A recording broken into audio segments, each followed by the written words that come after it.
A week after the attacks, what's the general feeling there? What are people telling you?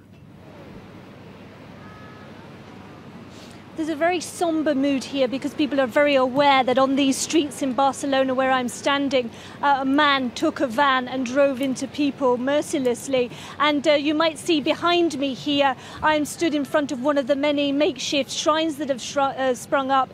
There are candles that are there. There are people have written all sorts of messages, and there are even teddy bears, because you'll remember that 2 very young children were killed in that attack by the van driver on the Ramblers. We've been speaking this morning over the last few hours to people who've come to the Las Ramblas here today, both tourists and locals. Here's what they told us.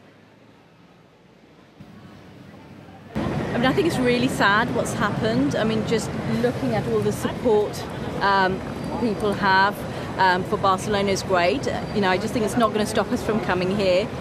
We're not going to let it beat us, so we're going to carry on with our lives and carry on doing what we do. A little bit concerned actually, but it didn't really put me off. No, not really. But you know, everybody's concerned, aren't they? I mean, we had atrocities in Manchester and London.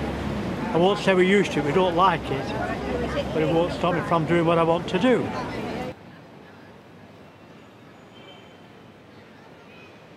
Yes, you heard the people really wanted to come back today to give their support for the people of Barcelona.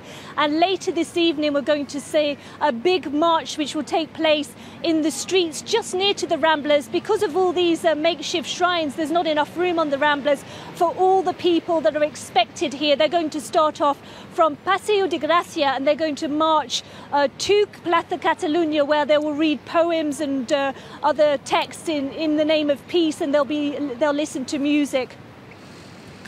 Sarah, I would like to ask you just a general bit about whether or not this united Spain. Of course, this attack, it comes at a time when Catalonia, the region there, wants to hold a referendum to split from the country.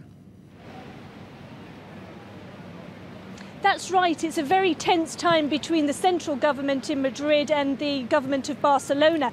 But at the start, after these attacks, there was a great display of unity. The Prime Minister, Mariano Rajoy, was constantly on the telephone to Carles Puigdemont, who is the head of the Catalan government. They will march together today. We'll also see the King Felipe VI join that march. That's the first march he's ever been on since he became king. And there'll be a lot of people backing the authorities of Barcelona. At the front of the procession, we're going to see ordinary people, and that's a decision by the town hall, because it was the ordinary people that came out to offer water and to help people who were injured on the Ramblers. They will be at the head of the procession. The emergency services will also see taxi drivers who offered water to people. But there has been a lot of quarrelling in the recent days, because many people feel that more could have been done by different police services. Many people have accused different authorities, and the blame game has begun.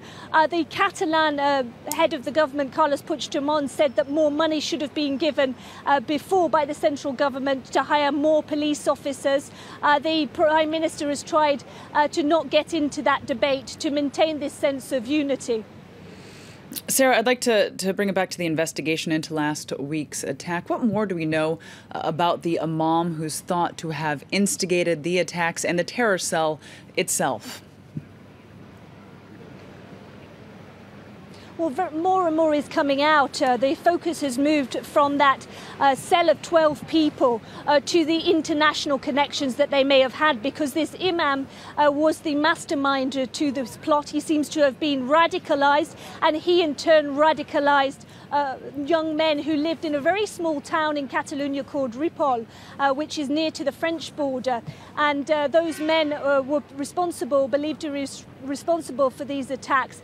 But what is concerning the authorities is that they may have made trips abroad to Paris, to Brussels. In particular, the police want to know, really, were warnings given by the authorities in Belgium, because we've heard the Spanish press talking about an email in which one of the Belgian mayors warned that this imam, they had suspicions about him.